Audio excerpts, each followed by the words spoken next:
DRPS May karamdaman ka ba baguhin ang lifestyle at uminom ng Graviola Plus Herbal Capsule? Ating pakinggan ang testimonya ni Puerto Princesa City Councilor Elgin Damasco. Matagal na akong may sakit na diabetes. Maraming pagkain ang ipinagbawal sa akin ng doktor. Sinunod ko, pinapa-exercise ako at umiinom ako ng Graviola Plus Herbal Capsule 3 times a day, 5 minutes after meal. So far, so good. Ibalik lang natin ang healthy lifestyle at uminom araw-araw ng Graviola Plus Herbal Capsule. Salamat sa Panginoon. Hanggang ngayon, buhay pa rin po ako. Si Puerto Princesa City Councilor Elgin Damasco, Certified Graviola Plus Herbal Capsule User. Graviola Plus Herbal Capsule, produkto ng Nature's Medic.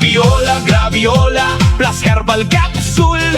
Bagong kasangga sa magandang kalusugan. Sakit ay kayang labanan, malusog na katawan, magpakailanman. DRPS 2